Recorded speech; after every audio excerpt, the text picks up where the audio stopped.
Welcome, ladies and gentlemen, to The Forging. This is our second episode. This is where trials refine us and stories ignite strength. And to my right is Crawford Ashley. Crawford is a well-decorated boxer, professional boxer from 1987 to 2001. Won titles, but the British title, won the European title, won the Commonwealth title twice on most of those. Yeah.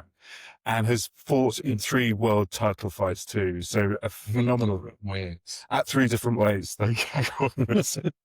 But very well decorated boxer. And I'm delighted to be here in Leeds. We're in the Bethlehem Boxing Gym. Thank you very much to Murtagh as well for giving us the facility for the afternoon. But look, Crawford, you've got an incredibly interesting story. I've obviously done some research where not just on your boxing, but your broader life. And you're someone that's gone through many trials and tribulations. You know, you've seen dark, you've seen light. You've you've obviously carried the weight of those belts, but you've also carried the weight of trauma, of darkness, of attempted suicides, and many other things that I hope that we can speak about in the next few moments. But just firstly, welcome. Thank you very much for being part of this. It's great to have you here. Are you well? Yeah, I'm getting there slowly. I have ups and downs, but life's life. Yeah. This is my life. You tell somebody, and they always go, "Oh, I'm sorry." Why do you want to be sorry? I mean, it's just my life. It's just how, just how things happen. Yeah. And that's what we want to get into. So, Crawford, let's start from the very beginning. Okay. So, of course, I've had the benefit of speaking to you before, but if you could talk about the beginning that kind of put you on this journey to who you are today, how we got there. Was there something that happened as a child, as you started growing up, that has really molded you as a person as you are now? Yeah, I think it was when I was 4. The first ever man named my mother was telling somebody she never ever wanted me. Now, at 4 years of age, I don't know how that made me feel, but I realized then nobody could tell me what to do. Nobody. And I was a nut, so little shit. What? So you're 4 years old. Yeah. You heard. What did you hear your mum say? I never wanted him. I was in the back room. We had a shop. And I was talking to somebody in the shop. And she just, conversation, she never ever wanted me. And all I can remember is, well, if she's going to want me, how can she tell me what to do? Wow. And so with that in your mind, it was that kind of, right, this is me now. It's me against the world. Did you feel that a sudden lack of support or lack of love, or what was it? No, the thing is it wasn't about love. I didn't understand love, and I still don't understand love. Because my love's unconditional. I don't want anything in return. I just want to spend time with you, get to spend enjoy your time. Well, everybody wants to be someone with now. And we can only love you in these conditions. So I seem to always push them. So did I want to be loved? Yeah, but I wanted to love them my turn and not somebody else. And if you do this, yeah, I can remember as a kid, I was crying myself to sleep in the night because I didn't know how to behave. I just couldn't behave. I couldn't do as I was told. It was like a switch. You tell me to do something, I'm doing something different. But do you think that came from hearing that? Do you think that was the moment where you plan? Okay. Because that's how I always go back to that. And it has affected me. Yeah. But I like who I am, so I don't really give a shit. I'm glad it's affected me in a positive way instead of in a negative way. Because I love my mum. I don't like her, but I love her. She's my mum. Yeah. I was going to come to that. So how did that relationship develop then over the years? And great. She's telling me what to do. I'm just normally doing what I want to do. Yeah, I don't. It's hard because her life was a hard life as well, you know what I mean? I think she just died to me. Well, how long ago? She did 90, I think. So she, what I mean? And it was when my dad, being a black man, as you can tell. It must have been hard. Yeah, must have been really hard for her to have that racialness in her face. Because she'd have got it far worse than us. Okay, so let's go to that then. So you grew up in Leeds. Grew up in Errors. Errol's. Errors. Errors boys. In a mixed race. So your father's from Jamaica. Yeah. And your mother's from Leeds. Wakefield. Wakefield, sorry. So how did they meet and kind of what did they have to do with it before and Well, hey, no, I wasn't there. You know, I was flying around in somewhere nice. Did they talk to you about their experiences? No, not really. No. Okay. No, really, it was somewhat they put up with because that's how the times were. Yeah. Well, maybe the first generation, like British, I can't remember what they do. This is my law. Yeah. This is my law. Well, I remember my mum telling me that because I was born at home and the midwife slapped me. She said, I just looked up and give you this look as if this you do that again. Oh, what, would to wake you up after? All right.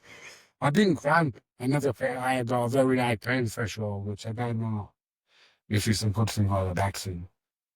I think it's definitely good as a boxer.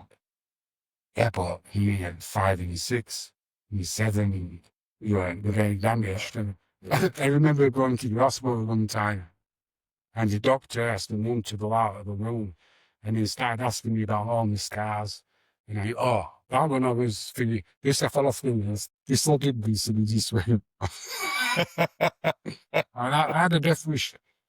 But you were rough and tumble lads. Yeah. You had nothing time, did you? Without no fear. Well, that's another thing that people that get. What is fear? It's this emotion, this feeling. For me, I have to face it. I have to know that it is in a general. People call it fear and go away from me. I go to it. I need to know. So, what do you feel fear? Do you feel the fear? And then you go, right, I need to check that out. It's what's this feeling? Oh, let's find out. But you enjoyed it. I don't know, it's kind of, I want to take it to its extreme. I want to find out when the pushing say outside of the doors. Yeah, that's definitely me. As soon as I feel something, I'm kind of intrepidly kind of check it out. What's going on here? Why do I feel like that? But you jump straight to basically. I need to know why I feel like this. What it is. Like I thought, be sat, locked in a room, wondering what's going to happen. Let's find out what's going to happen. Let's find out. It's like I say, I've always heard voices. And one will say, I see the guy, you know, oh no, you can't do that. Why not? You're getting into trouble. What's trouble? Let's find out.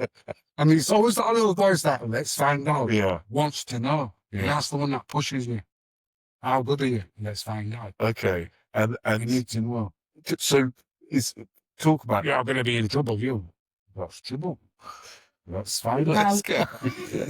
Let's see what that means. Yeah, let's find out. Yeah. Is that something that developed, or were you aware of that from a young age? And yeah, to answer that, if you don't mind, just answering that first. Like, were you suddenly aware of the voices, or was it just an inner dialogue? Because I've got an inner dialogue. I say, come on, you can't. No, the voices. Yeah. But I've heard things since I was 4. Like I said, from that time, I never felt alone. I felt not wanted. And I felt like I've never been wanted on this planet. But I don't feel alone. Which is sad. I can be by myself for days, weeks, months, and I ain't bothered. That's the strength. It could be, sorry. We don't know what's going on in my head. Yes, yeah. Sorry. I'm having a great time. Yeah. Yeah. It's like, what is life? You wake up, you have a shower, you have something to eat, brush your teeth, go to the toilet, clean the house, I'll see you to eat. So you make something to eat, you clean them, wash it, put it back out. I know that. I'll make something to eat. And that's all you do. Clean, eat, shit. Sleep.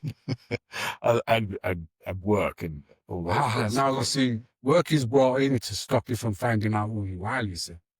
Because you haven't got more time to find out. Well, you don't have time to think because you're constantly working, right? And then if you're too busy to do your other bits and ego. Yeah, if you want to do something, you confuse somebody. When you need somebody, and they say to you, now what you do? So I'll be doing something. Watch the face. Because they haven't got a clue how to speak to you. Because they put you in a box. As soon as you're a professional, what you do, I'm an electrician. I know that I talk to you.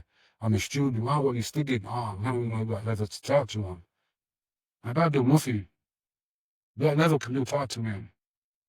Talk to me on a being level. Because I'm a human being. I'm not a human doing. So I don't do things to be somebody. I already am. So it blows people away when you just say, Well, I suppose we get conditioned as norms, right? And when somebody offers something that completely goes against that conventionally, yeah, of course, it throws up questions in your brain. Like, hang on, why is this different? This isn't this. I'm not familiar with this. Of course, we're being brainwashed into being a certain way, and if you're not, you don't feel sick. Like this program. And what people don't seem to understand is this society is meant for people to be united. And that's why there's so much going on with people's mental issues and problems, is because they realize society is not right. But one, I don't want to be a part of society. I don't get out of it. I'm not a part of society. I'm on the fringe of society. When you're in society, you need this, you need that, you need the third thing. Yeah. Because when the people force that on you, once you realize that you want to commit to this society, what you want to commit to. And for me, I find fascinating how people are struggling, and then as soon as you offer to help them, they're always saying, somebody's struggling with your bag, shopping bags. Do you remember that? Oh, your car's just there. Well, Jack, no. He's like, okay, you don't remember, I need to help. But people don't want it. And some will take it, they're so grateful for it because they actually need that. But what a lot of people don't realize is when you're depressed, it's because you feel useless, you feel like you can't help anybody. But just stop and see the carry the bags, smile at somebody. That was one of my favourite things, is I just walk around smiling at people. Crawford, just forgive me for jumping in there. The last episode, I'll speak to this chap, Gary Crawford, and hence Lady Day. That sample that came out of that was, he said, he was looking at a comparison of living in the middle of the city compared to in the suburbs. He's in the suburbs, everyone smiles and says hello when they walk past each other. And in the city, you smile and say hello to someone, look at you like, go down the canals. Go down the canals. That, to me, Leeds, canals, people on the way there. But I like the people who read. I mean, there's very few people that I don't get on with. This is home, isn't it? This is your but wherever I am, I'm at home. Yeah. And that's what people don't get. Wherever I go, I'm a local. Because I travel. I don't go on holidays. I went on holiday, man, I'm all inclusive to Cuba. Wow. That blew me away, that. Now, serious, it was like, people work all year to have 2 weeks away being all inclusive, and it was absolutely amazing. But it could be anywhere. It could be anywhere. Yeah. Yeah, it could be anywhere. Agreed. Yeah. And for me, it was nice. The food was great, everything was good. But I wanted to do was just lie in my bed, buy this new chill, everything just chilling with the sun. What do you need? Well, that sounds amazing. Yeah. I'd love a bit of that, to be fair. You can have it all the time. It's there. But people are chasing something. Yeah. People are chasing something. It's not go for a ride down the canal. I really enjoy it, especially when it's sunny Mm. and it's quiet and there's, I mean, you see people about the business. Yeah. Just go find some there, sit down, just chill, relax. So I think you've got a very good taste of you as a man, and your nickname is the spiritual boxer. So how did that come about? And you've got a well-subscribed YouTube channel, which I'll put the links for in the comments as well to follow Crawford. But so how did, obviously, just speaking to you just for the last 5 to 10 minutes, I know why you are. You are a very spiritual guy. You're laid back. You don't let things excite you too much. You kind of, are you observing and kind of chill? Like everything's cool. This is the way it should be, or how did that nickname come about, and how does that encapsulate who you are? Your nickname's came about by Gary McGuigan, actually. He says, after one of the performances, I've got chilling power. And I thought, wow, I like that because it's a contradiction in me. Well, it means a lot of different things. Yeah, And I like that because I am a lot of different things. yeah. You're definitely not what. Let's put Crawford in that box. That's Yeah, you can't do that. I'm Yeah. Jack in the box. Well, it's one of a friend of mine says to me, "You're weird, Julia. You just want to." I like that. I like being you. And another friend says to me, says, "You're like a stray dog." I don't want silence. I don't want, you're the only person that can say that to take as a compliment.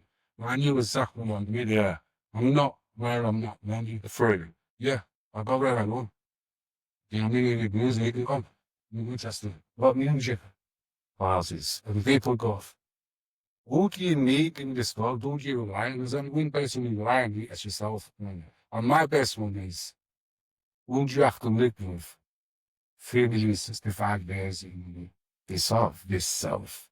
That's all you've got. And if you don't like being by yourself, you don't like yourself. Yeah, that's kind of bad, isn't it? You know what I mean? I don't know if I'll go too deep into that, but I do find comfort in company, and actually just The right company. the right company, absolutely, yeah, absolutely. But just hearing you say that, I suddenly thought, actually, do I enjoy being in my company? Perhaps not, if I really deeply think about it. But that's for another time. Yeah, you've just got me thinking. But this is things like, what is not making you feel comfortable in yourself? What are you going against on the outside? It's like I said to you, coming down, I have arguments and conversations in my head about certain things. Am I willing to do this? Yes or no? Well, if I'm doing this, I'm going to feel this way, so I'm not going to do that. Well, you're really yourself. I don't care because I know it's going to make me feel afterwards. You know what I mean? It's like, I stole some at once and I felt it so fucking bad. I never did it again. And I remember, I won't tell this story. I remember this guy who just come out of Boston, and we were in town. He went to me, steal that. You know? You can come steal that. You know? Once I want to steal it, just walked out of the shop. And you come back, you're a pussy now, you're a pussy. I don't steal more. That evening, it was from about, it's about 20 of us, 30 of us, starts going off again. Wow, man, how many times was a pussy, wouldn't even steal, wouldn't even do this, and everybody was laughing at me. I just took my coffers and let's go. Martin, let's fight. Oh, no, I don't want to fight. I said, let me, I'm the pussy because I was steal. I said, I'm a fighter. I said, that's what I do. And every one of you I've saved. Go fuck yourself, and we just walked off. Let's do that. If it's about steal, if I'm not, I don't need it, I don't want it. Yeah. It's not going to do anything funny. The fundamentally inside, you know that's a wrong thing to do. Yeah, it's wrong. Yeah. It's wrong. It's for me. I've been in shops and I'm being an assistant there. And I've been stood in the shop for about 10, 15 years. And I'm just saying how many at a time. People go there. So because I know what it feels like, I don't like it. And also I'm a great, I've been watched. Now, people don't understand what that means. I'm not paranoid. I'm not being fighted. I'm being watched. There's difference between being forward and being watched. I'm watched is by someone that I know is watching. He knows what's going to happen in there, but he's just watching to see how I react to it. And I've had that since, like I said, since I was about 4. Yeah. So it was almost like at that moment you were consciously broken away from your mother's kind of parameters and guardrails and stuff, and then immediately it was something else came in to give you that guidance and guardrails. I think I came in to find out unconditional love, and my parents was only conditional. Yeah. Yeah, that's horrible. But then going into a place where you're not wanted. Think about this, it's still just like I was saying to you before, I was that first generation that went to middle school from 8 to 13. When I was 12, I was caned. Everything you see me do it. Because like I said, I could do not behave. So get me cane. Like guys, really caning me like that. You can't read me. When you tell me something's right, it's wrong. It's like I said to a teacher once, why do I have to do what God's telling me when I know that God's telling me is wrong? It might be right for you, but it's wrong for me. Yeah. So why do I have to do what God's telling me? You can't have too many people thinking like you, Crawford. The world would work in the way it's working today. Now, the thing for me, people say, what's wrong with this world? And what's wrong with this world is people doing is the fucking troll. Don't do your troll. Do what you know is right. Yeah. What you know is right. Not what somebody tells you right. What you know is right. There's a knowing inside you know that's right. And you know what you're wrong. And I think a lot of people are struggling with the right and the wrong. We're doing things because they've been told to do and they know it's wrong. You know it's wrong, yeah. You're right. Conform, you have to do it. To be accepted, you have to do it. There is an innate morality to understand what you do. You do. And I've got 4 kids, and you then know when they get to a certain age that they of course they know what's right. Of course, there are people that don't have that element in their brain. No, but there's got to be a few in the balance of probability. No, the thing is what they've realised is they can switch that off. And because they've also realised that they get rewarded for switching it off. Like I said, that's why there's so many people now struggling because they go against the innate thing that they know is right. Okay. You know what I mean? It's like, I've had a lot of problems with police programs. They've got a problem with because they think they have authority. And I've got a lot of people who are given the authority. And when they meet somebody who was given the authority, it's a different story. It's a different story, and it blows quite a thing from his head. You've got no authority over me, mate. Go away. Go away. Yeah, he's simple as. I briefly touched on those elements when you were talking about authority and morality and people being told, no, this is the law that you need to push hard on people. I immediately thought of COVID, with the mask wearing, the standing away from people. The world went mad, absolutely mad and holistic. Well, I'm sure you rock on some feathers, absolutely. Yeah. But 2 things about it is that anti-social, then very anti-social. But the thing is, I met a lot more people during COVID than they had before because I like going out for walks. More people are going out for walks before they ever did. Of course, you're right. Yeah. Well, you do walking down here. It's almost like would suddenly no, you didn't stay indoors. Well, no, actually, I want to go out and walk. And it almost did push people out to enjoy those things. And then this idiot man's telling you you can't buy in the sun when the sun is nothing that heals you. Well, vitamin D is absolutely essential for immunity. Yeah, we'll close the gym, but we'll open McDonald's. What? It's like I'm looking around and people say to me, I'm going to Donald Trump and you're the clown. I thought, you know, Boris Johnson. I said, the clowns. I said, the new lot are following the clowns. I can't understand that. You know what I mean? When clowns are in charge of the circus, you don't go to the fucking circus, do you? But There's theatre, lots yeah. of theatre. And these people, it's like, they gave me Simon Says. Simon says you must wear a mask, but on a Tuesday you don't have to. Or if you're in a restaurant sat down, go ahead, touch you. But you can't have anything to eat because you've got a mask on. But you can't take your mask off if you're in public, so you've got to eat in private. And people are doing this. No, my favourite was you can't. You can't be indoors, but you could be outdoors in a marquee, which is indoors outside. Yeah. So it didn't make any sense whatsoever. None of it made sense, but somebody had a lot of money out of it. Oh, of course. And that's what it was all about. Always follow the money. Yeah. Always follow that. Like I say to people, just do what you know is right. And how many people, I don't know, took this vaccine and now wish they never. I don't know one person who didn't get the vaccine, wish they did. Oh, I wish I'd have had the vaccine.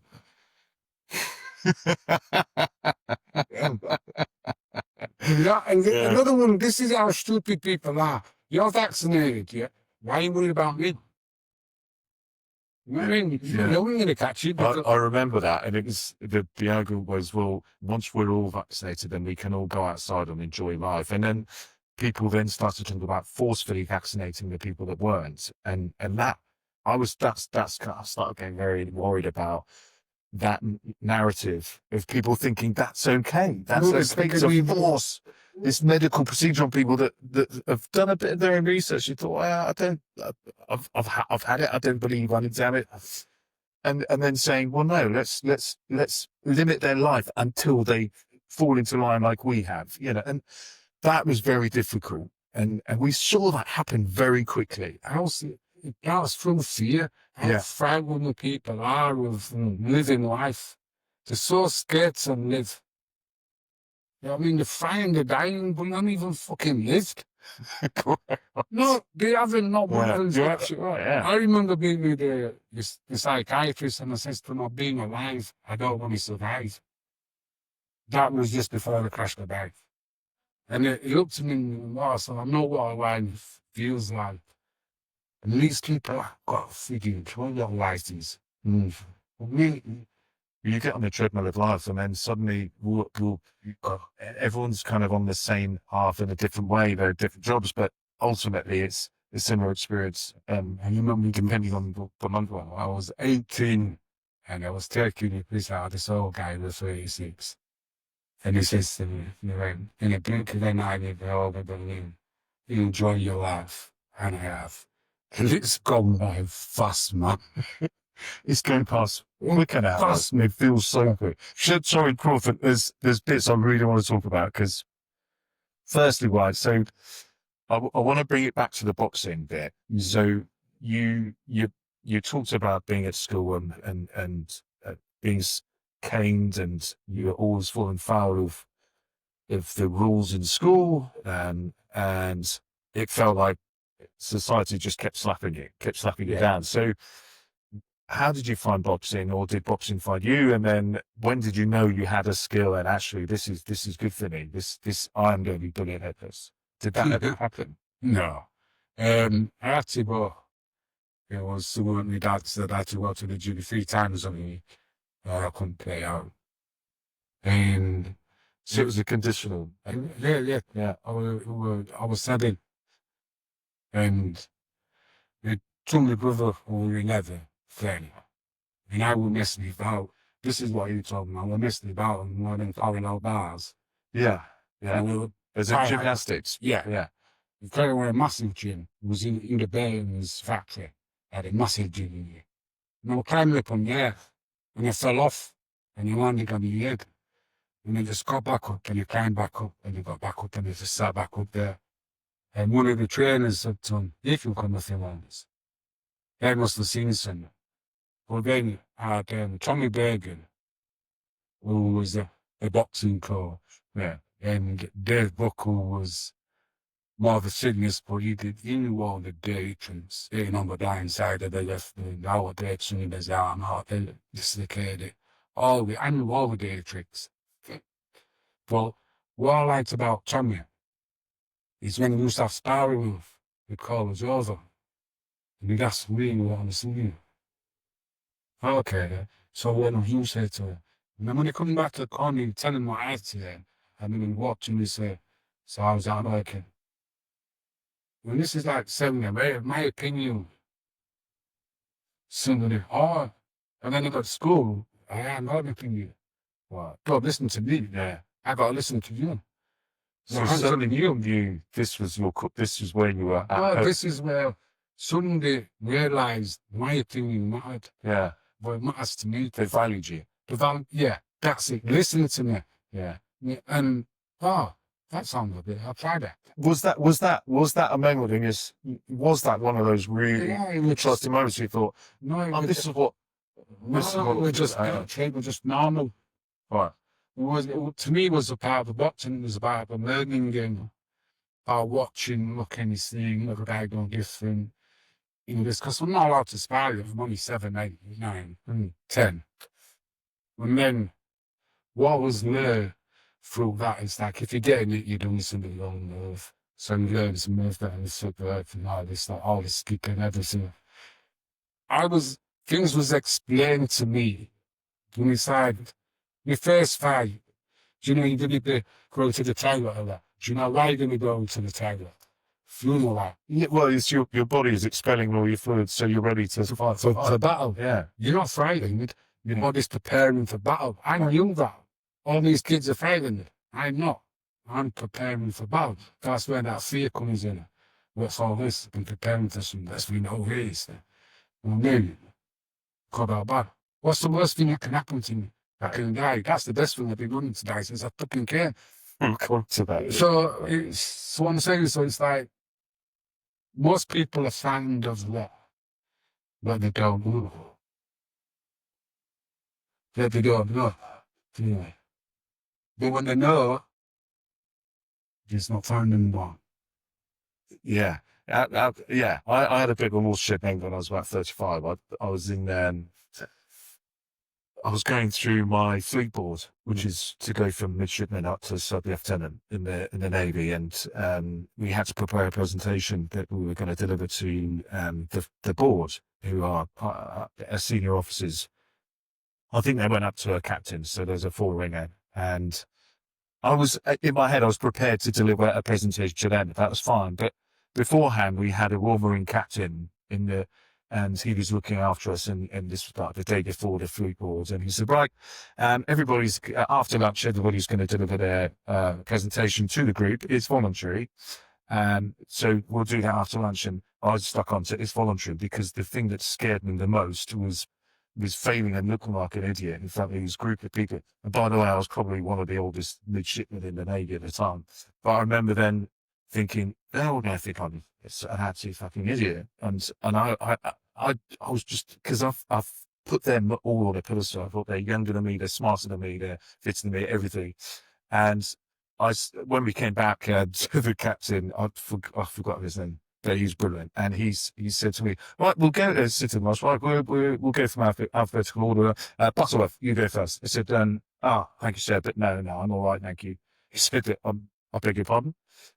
I said, no, sir, I'm fine. You said it was voluntary. He said, oh, I did say it was voluntary, but no, I have Butterworth off. Come on, let's go. And I froze, and thank God he did that. He took me out of the classroom, and I was afraid of failure. I was afraid of being looked like an idiot. And he took me out. He said, Graham, I don't care if you fail. I don't care what you say, but right now you are definitely going to go and present in front of that class, and you'll be fine. Nothing's going to happen to you. So just get on with it. And that for me, that was that moment. Yeah. I suddenly thought, I did it, and afterwards I thought, you're just absolutely right. I was fine. And I owe him so much, because that changed my life genuinely at that stage. But yeah. No, I get that. It's like I was saying to before, nobody knows what they're doing. And everybody thinks singers better than them. I just played the fun. I don't care if you're laughing at me or laughing with me. At least you're laughing. Not the difference. You're an idiot, you, yeah. Right. So this is the Thing I am. I'm a genius. I know me better than anybody else. You do, yeah, of course. But this is the contrast, Crawford. This is what as you're speaking, I'm trying to understand this. So, look, it feels natural to go onto this now. And there's loads I want to talk to you about boxing, but we don't have 3 hours. There's so much stuff we need to cover. But so to me, you come across as a real laid back guy, happy. Your soul feels happy to me. Your soul feels knowing, yet you have tried to take your life twice. More than that. Yeah. So just for the understanding of anyone listening, Crawford, can we go back to you're on your motorbike, you're going to see your mate. Well, you want me, no. We'll talk to yeah. Like I say, different things, different. That time I was just, I'm tired. I'm very, very tired. I need to rest. But the way society is, it won't give you that rest. And my mind was broken, but my body was physical as well, right? You've seen a photograph of me. And, sorry, just when was this? How long ago was this? Oh, I don't do me and time scales don't work. No, I don't know. No. I'm not laughing. I'm laughing because it's quite charming because it's something that I'm like, oh, I don't, you know. The thing is for me, I've got loads of different moments in my life that are like pivotal, turning points. But I don't know which order they came in. I don't know what year it was in or whatever. When these things are like, made me, cackled in me, or made me a little bit more. Does that make any sense? Evolved, as in just the way you are as a person. Did you grow more and reach experience? Yeah, you learn, gone on to a different level, to speak. Yeah. So this time it was on the bar. I bought the bar because I couldn't write the letter. Although I'm a bad father, I couldn't give what I wanted to give for my children because I didn't know how. I just felt completely useless, waste of space.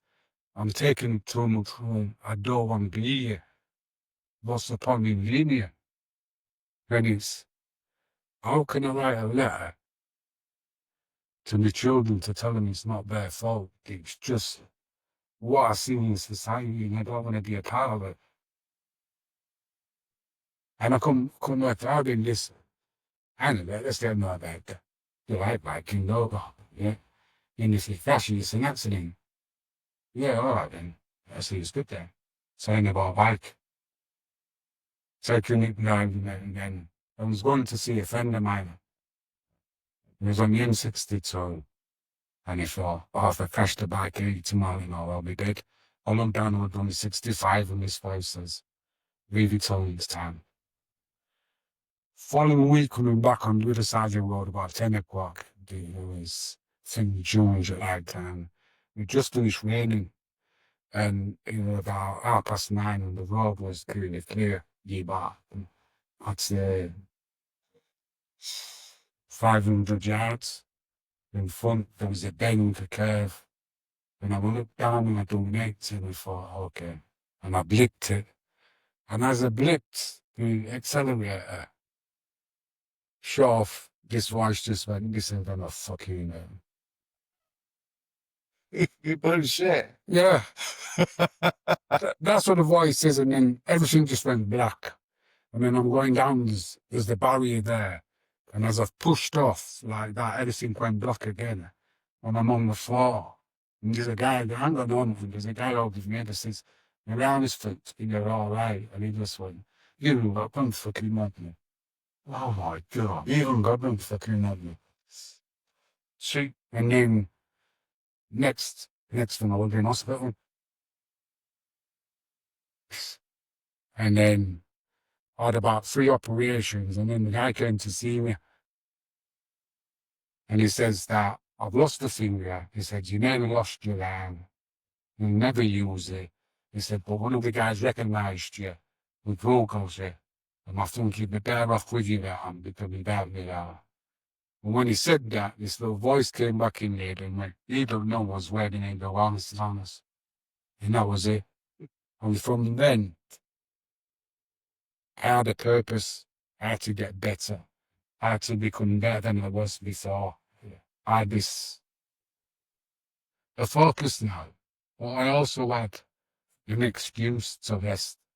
Yeah, okay. Because my arms in a pot on the frame, my legs felt together. And I went home to Morgan's by myself in a shitty fucking back, and stop there. What, did you feel lonely then? I know you said you felt lonely, but even I at felt that point. I didn't feel safe, but I didn't feel alone. Does that make sense? Yeah, I can kind of, I'm trying to put myself in that position, which is obviously difficult, but I'm just trying to think of that moment in your head where you suddenly go, this is it. You've accepted this is going to be the last few breaths of your life. You've made that decision. Because, or was there something in your head that thought, anywhere's better than where I am. Yeah. Anywhere's better than where I am. The only thing that pissed me off was the voice saying it's gonna fucking hurt. It's like, I want to be done. I don't want to be here.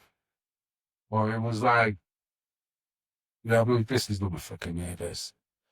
It was the beggar. So after that, though, when you came to and you said you've got is it one room, that you've got things to do, right? So there's a different plans for you. It's probably bigger than what you think. Potentially, right? That's what I believe. Yeah, I think if there are things that could have happened that didn't happen, there's another call and there's another reason for you. So, and that's. There's a lot of people say that, and it's like,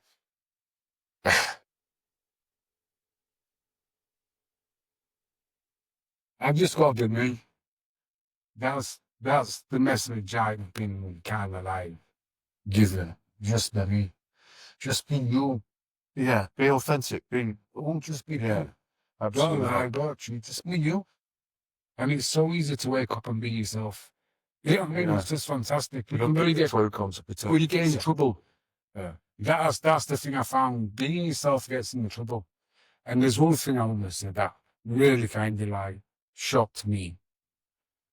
I was sat on a bench in Leeds, and then was a guy selling his music.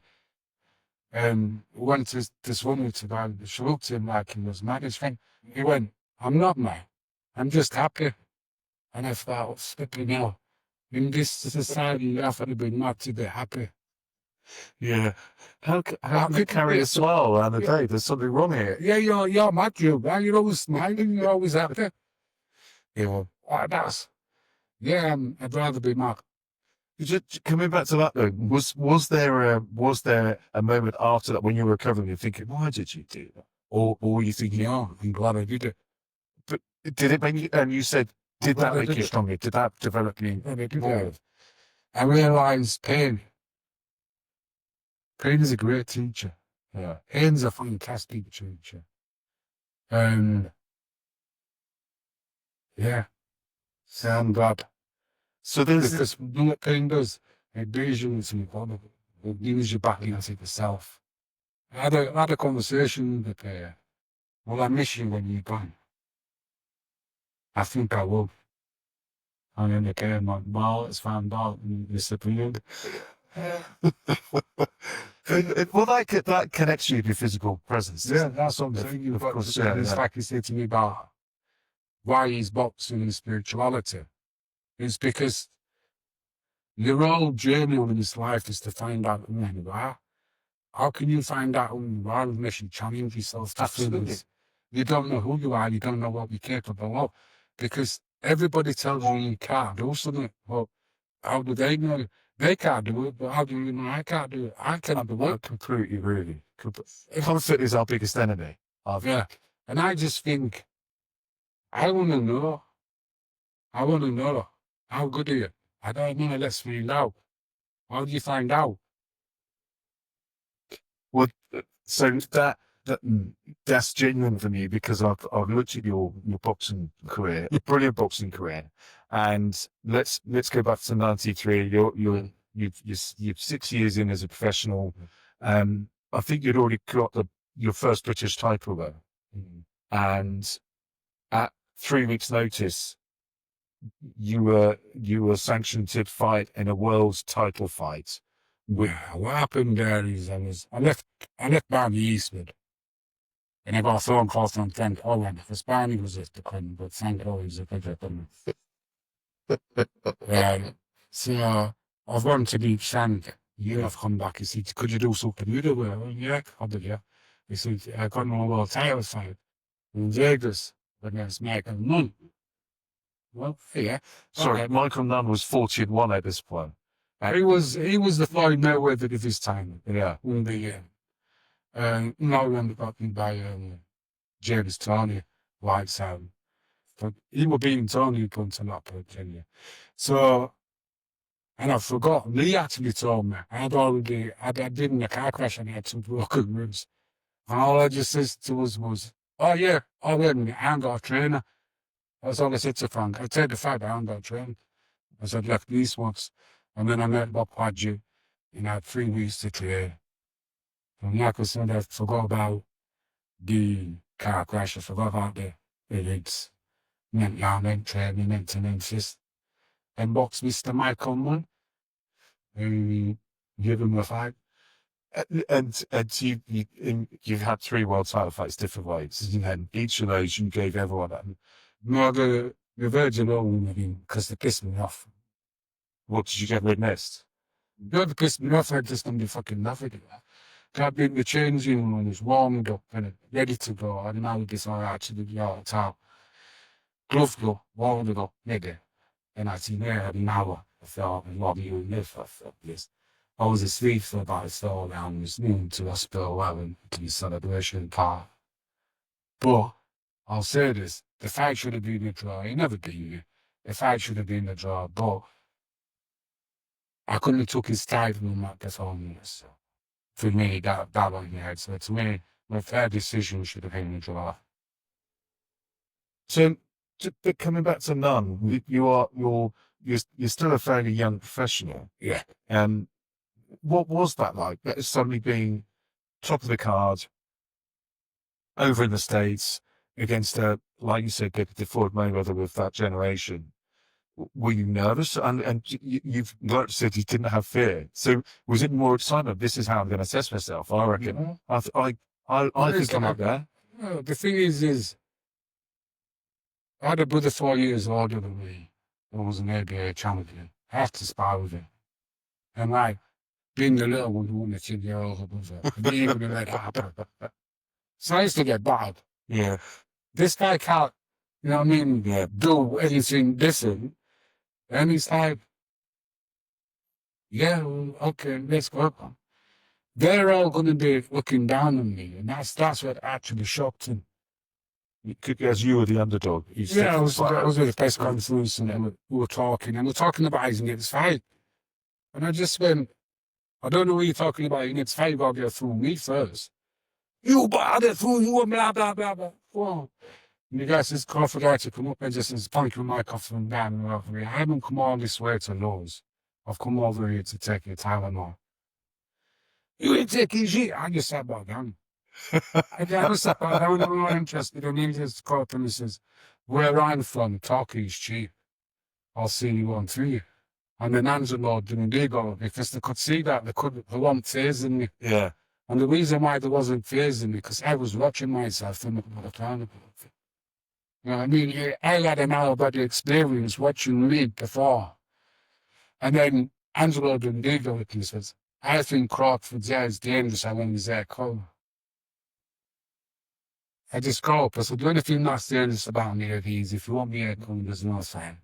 When you just start that time, just for do coding. Why did it like that? Oh, gosh. He was one of my heroes with jumping, and then I just fuck off. And gone straight away. That's it. Yeah. So All what? aside from you, when Well, absolutely, because he was shit harshly trying to get to your head, wasn't it?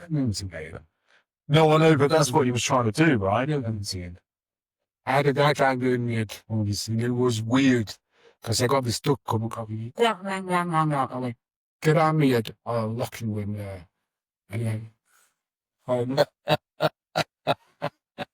I says, you want to get in my head? I haven't got a problem. Got to lock you in there. Did your fellow professional boxers, did they think you were unhinged because you weren't following the normal, you weren't part of that kind of normal way of operating? Did they? If you look back on the time, a lot of them couldn't get me, they didn't like to say it, especially Nicky Piper. After we had the fight, we started mouthing off. And the only reason we started mouthing off because he had a mic. He said, if you had another 30 seconds, you could have beaten me. I said, you can have another 36 minutes, mate. Let's go again. and you know what I mean? Don't tell me something, what I know. Yeah. And I was slagging him off, calling him out and this and that. And when I was Bethlehem breathing, he was doing it.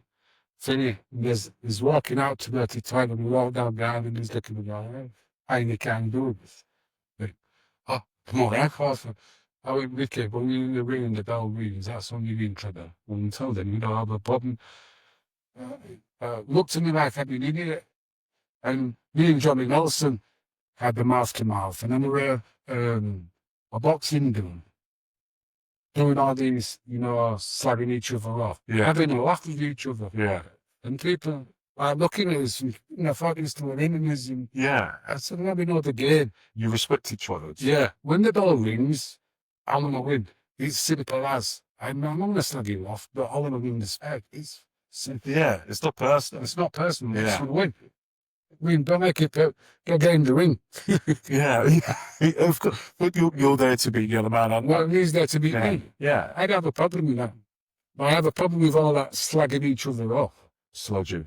Yeah, I don't. Yeah. But that's part of the entertainment element, isn't it? Do you think it's ever meant? Do you think there's... There's a lot of bad blood in there. And I just think it's not right because boxing is about control. Again, the spirituality side about it. It's about control. It's about testing yourself, your body, your soul, and your spirit. Your mind, everything has to connect. Like they say, the three: mind, body, spirit.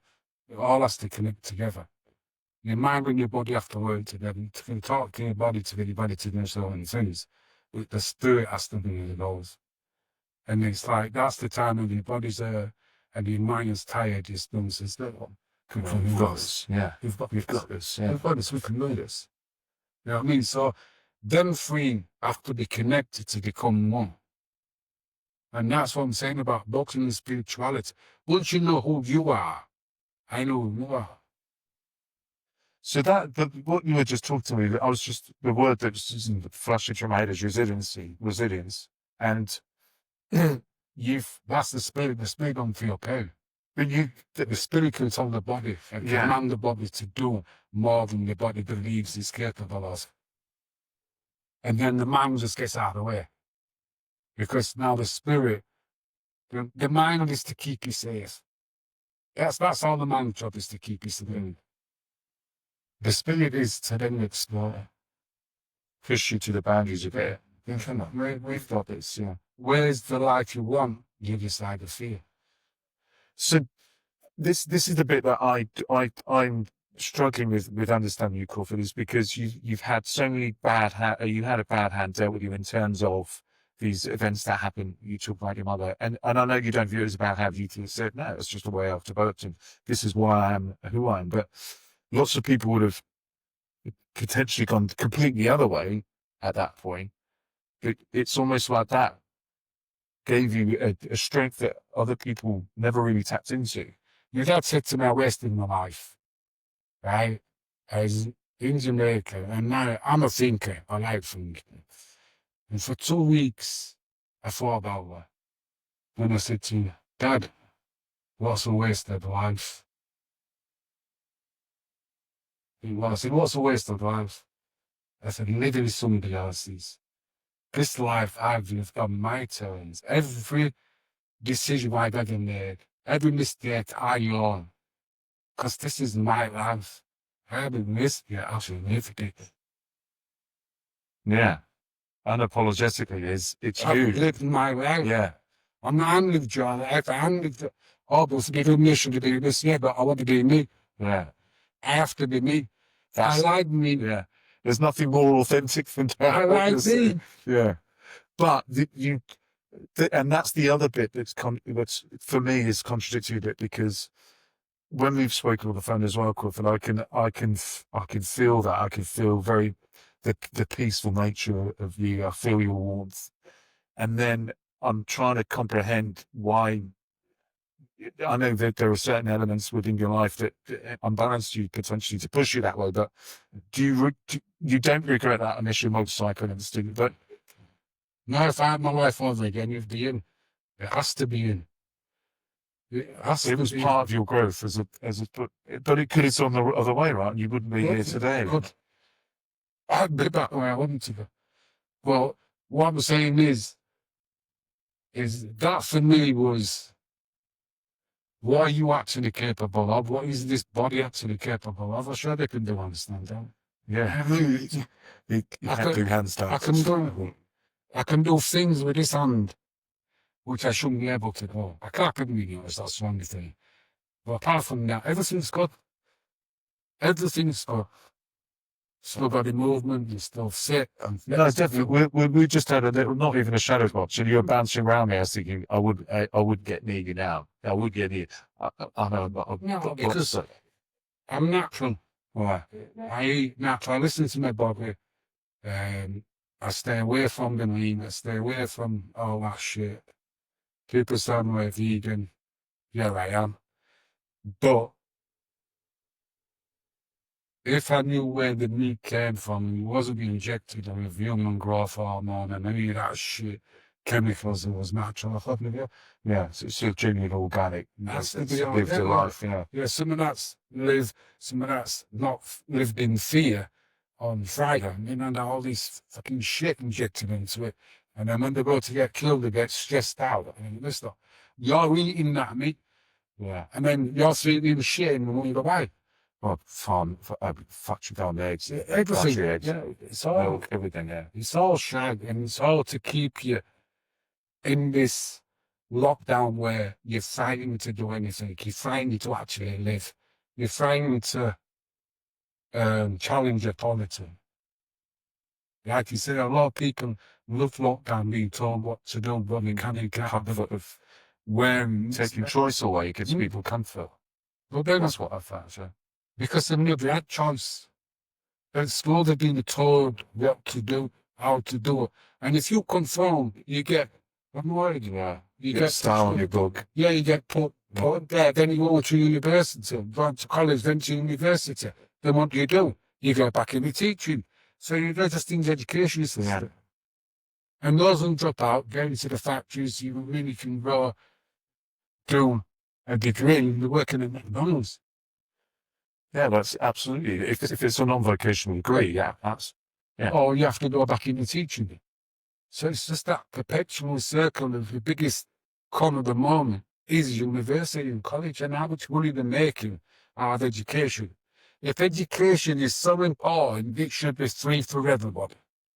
Now, there's no need for education, we've got AI. It's scary, isn't it? No, I find it scary. I love things like this. It's like, you ain't going to affect me.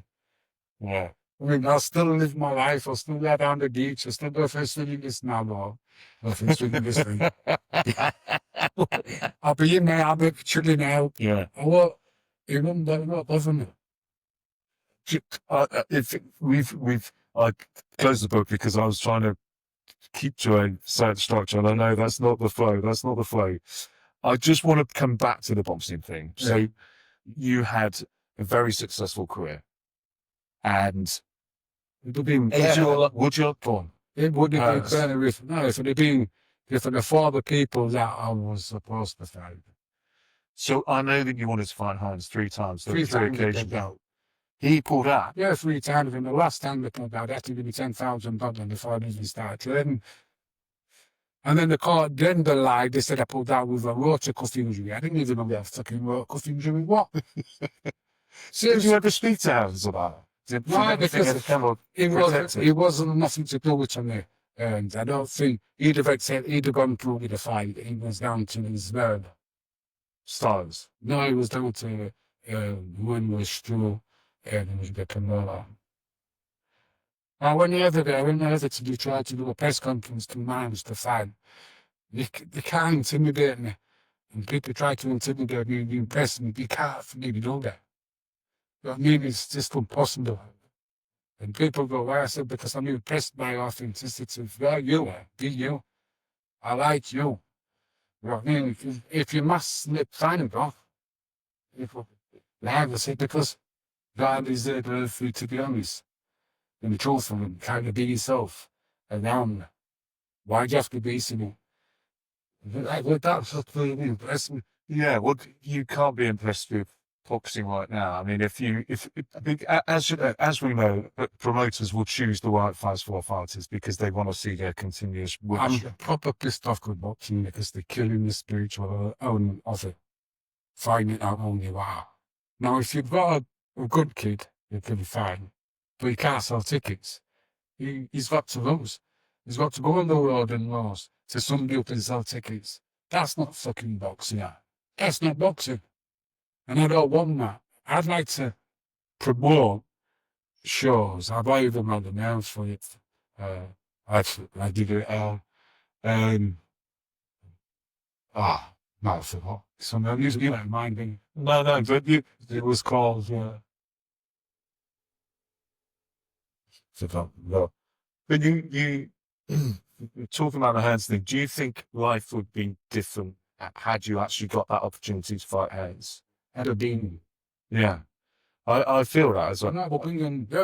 The thing is throughout my career, everybody I've boxed except for one person. If I'd have had 80% chance, I'd have nicked it at the start. And I'd have a problem there. That's sharing a ring with them and knowing that me on my day, young, you won't touch me. Did you ever share a ring with someone you thought, nah, he's different like that? Or Yeah. did you? Oh, you did? That's the one. Yeah. That's the one Michael Moore. He was fucking babe. He was absolutely brilliant. Did you enjoy it though? Yeah. Yeah. And was that kind of like, well, this is my level. This is my level. So somebody asked me, so when did you feel like you was in trouble in the fight? So I never thought I was in trouble. I just wanted to hit him. I couldn't hit him. And I just wanted to hit him really fast. And I just couldn't hit him. You were just missing by that much. And Did you change anything in your training after that? Were you thinking, right, how can I change it? Or is that a different level of ability that no, you can't the train? thing is you don't know you've already improved. You don't realize then little things you've already improved. Your body's gone through, your body's realizing it's seeing something, and it's actually, you've actually experienced it there. So the body's already learned that. It's learned that further. It's like if you have a look at Canelo when he boxed Mayweather and lost. How much did he learn in that fight? Because it was a different Canelo after the fight. He boxed completely different. And he had a different edge to it. This is what I'm saying. That improvement brings you on. I'd love to afford him again. Catch there. Yeah. I mean, that to me would have been doing it. Well, that was super middle, wasn't it? Yeah, I was in super middle. Yeah, and now I everything I came down. Well, I'd love to find him again, but the thing is, money, all this shit, of course, it didn't work where I think he'd probably like to find me, I think he'd invested in him, and I think he'd like to have done a better job on him. But I'd have. Because to the United States audience, you were a Brit that's come over. They probably wouldn't have known too much about you, especially at 3 weeks' notice. But they would have known afterwards. They'd have gone, oh, no. You know, this is what I talk about. 2 occasions blew my kind of head, where spirituality comes into certain things. I went over to America, and I've always been told, mission illusions, just for those in America. Yeah. the loser. They got like losers on their fingers. Biggest of the bollocks to me. After that fight, the amount of love I got from the people coming over to me, bugging me, airport, kissing me, and saying, "Oh, we wanted you to ring." wow. And it's like, I'm like scratching my head. I thought these people, as I'm going to the ring, staring me, calling me nigger this, and I'm going to kill you. And I'm thinking, wait a minute, I'm riding in. And you calling me nigger this, and we're going to kill you. And it's like, but yet coming out, completely different. There was respect, Kissing love. me, and blah, blah, blah, blah. I'm running to it. And it's like, That's confusing. Germany, on about Graziati, Rodriguini in Germany, Graziano. 6 days notice, he was a former super middleweight world champion. One of the things is fine for the European side of the matter. I get the call. 12,000 screaming German. I don't know what names we'll call them. But Sounds aggressive regardless. yeah, the atmosphere could kill you with a knife. You could kill with a knife. After round 3, they were quiet. Round 6, they were shouting for me. I lost on a split decision. The crowd booed. I walked out to it. It's like, I'm Like a hero. half an hour ago, you were going to kill me, you were going to do this. And now they saw me.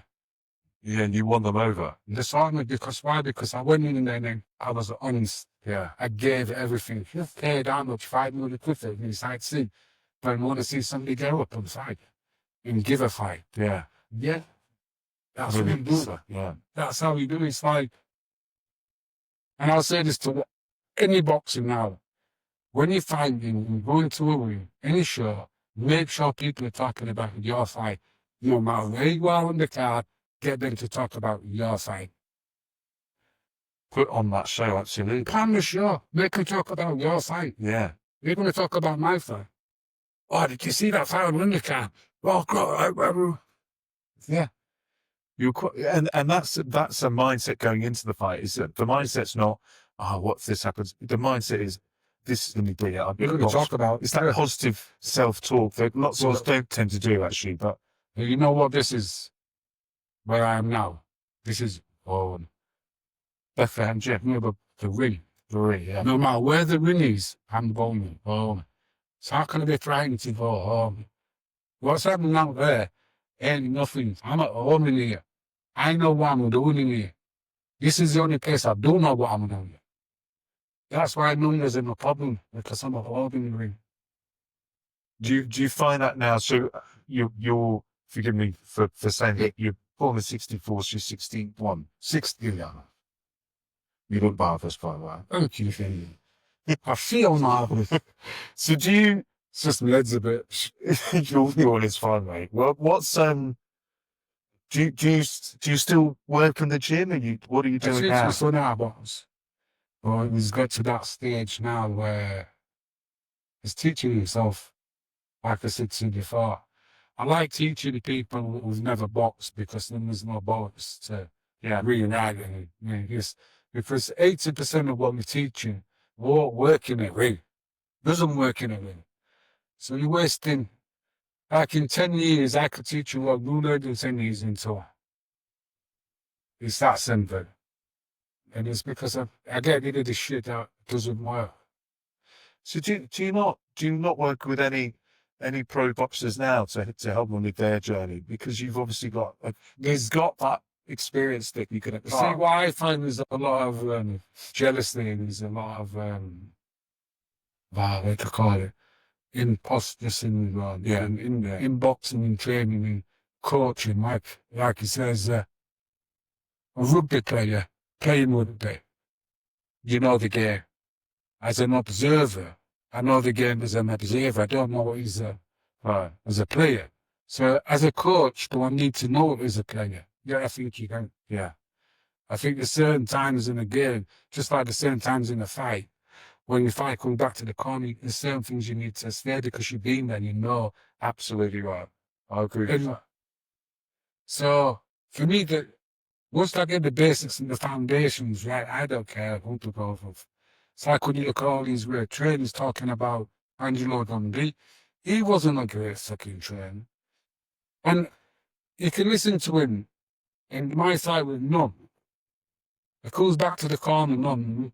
He says to Nunn, get rid of the bum. How? You know what I mean? Why do you get rid of the bum? How? You tell him how, because you just told him to get rid of the bum. So, yeah, exactly. Don't just give them the statement. Yeah. You're the coach. How? Yeah. Because he can't, because he doesn't know Yeah. fucking how. Now, say that. Now, the reason why I believe Tommy Earns won boxing is because Emmanuel Stewart couldn't work out again kind of thing to boxing. Because that's the one thing about Emmanuel Stewart. He's a very good tactician. Yeah. He knows what the fighter's weaknesses are, and he knows how to bring that. So we were planning for a fighter. Well, you can't plan it for me because I don't even know how to fuck on it with my dogs. I really don't. People go, why? I said, because when I'm in peak condition, Yeah. you can't hit me. And that means my defense is on spot. Yeah. You won't hit me. And if you can't hit me, I'll play with you. That's a great confidence to have in your ability, and of course that's that offensive approach, isn't it? And do you think that's what's missing? Do you think people are robotically being taught to do this, like this, like this, like this? So that when they get in the ring, they're not really offering too much. They can move well, their head's moving, they can throw their shots, they can throw really good combos, but actually the spiritual element you're talking about is absent because they've been trained so much in a certain mindset. This bit's gone, it's missing. So they're kind of, and if you look at the heavyweights recently, Joshua, for example. The best fighters in the world, if you can get in a deal with them, ask them if they think I'm going to do one or another. It's autonomous, it just happens, right? Is that what you're saying? You want yourself. That's where that element is. I trust my body to know what it's doing. My body's very so serious. What's its job? To protect itself.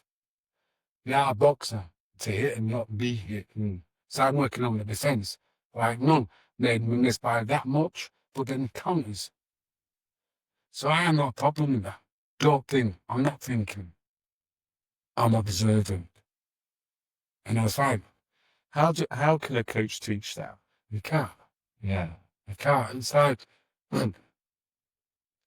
there's only so many ways you can throw a punch. And so many times, yeah? There's only so much you can do. There's one element that's missing. I can teach you everything except for the one element, and that element is Shina. That element is nothing else. It's nothing that you can learn or teach in Shina. It's how you put all the formulas together and mixes, like the ingredients. We can all have the same ingredients, but then all mix it up. We all come out with something like this. Yeah. Completely different. Now you look at all the champions, Mayweather. How many Mayweathers are there? Or how many Mayweathers are defined? Only one. Yeah. Muhammad Ali. Yeah. Only one. Tyson. Only one. Holyfield. Only one. Reynolds. Only one. Nazim. Only one. Be you. Because it's you that actually is the champion. I love that. Do you know what? That's a lovely thing to end on. So, Crawford, before we completely close this out, for any listeners that are viewing self-doubt or kind of that, where do I fit, where do I belong? Do you have any advice for them or anything the kind of way that you live? What would you say if you, do you know what, if you were going to go back to yourself as I've already been back to myself. Yeah, it's like people say that. I know remember when I were about, like I said, after the 18, about 21, 22, I put myself in prison. I was going to start the boxing. And it just says, just enjoy it. Just enjoy it. Focus on what it is and just enjoy it. Because it's going to be over soon. That's all I said, just enjoy it. Enjoy all the moments, the press conferences. Enjoy the, that bit of celebrity crap, because it's all bollocks. I mean, it's once your time is up, it's gone. And when it's gone, then it goes into different. But you enjoy your time while you're doing it. Don't just I remember talking to a friend of mine. He should have lost. I said, you know something, that's the best place to be. So which way do you go? So you don't make any dizzy stuff to show less. But make sure you enjoy what you do. If you don't enjoy it, stop doing it. I mean, it sounds really simple, but actually, those you never think like that, do you? Oh well, I do. You do. But as you're saying, I'm thinking, I don't think that. And you're quite right. I don't like that. Crawford, it's been brilliant speaking to you, and I thank you very much for your time, and thank you to Lee Murtagh as well for this incredibly due and being here. Do you know what I know? I know how many seeds you in an apple, but I don't know how many apples you in a seed. You plant seeds, are you? I like it. So, the spiritual boxer Crawford Ashley. I'm going to put links to Crawford's YouTube on the channel as well, and loads of contrast on that. So please, I implore you to go and visit it. Is there anything? What's next for Crawford? Is there anything that we can talk about that's it's the kicking out bar. Yeah. You need to get yourself to. There's loads of me to talk party. about. Yeah. Loads of things I need to do. But it's one of them. Can people reach out to you? Can people reach out to you? Yeah. The thing is I'd like to do talks. It's one thing I'd like to do, getting involved, but I'm more interactive. It's like people say, why do you do like my YouTube channel? Yeah. I find it difficult just sat there talking without no interaction. You need some interaction. Oh, you need absolutely. Of course, yeah. I can do this all day. I can do it for minutes. There's so many things I can talk about. Flat Earth, round Earth, all this. I'm a conspiracy theorist now. I'm a theorist. A theorist. Yeah. I like getting all the information to come up with my own thing. Yeah. That's all the answer, just in this thing. Like I said, nobody knows what we're doing. We're all just making it up. We're all going in a direction and so do the best of what we've got. And if you're going to learn to box, learn the basics. If you're getting it, you're doing something wrong. Simple as that. Crawford Ashley, everyone. Thank you very much, Crawford. Awesome. Awesome. That was more than enough.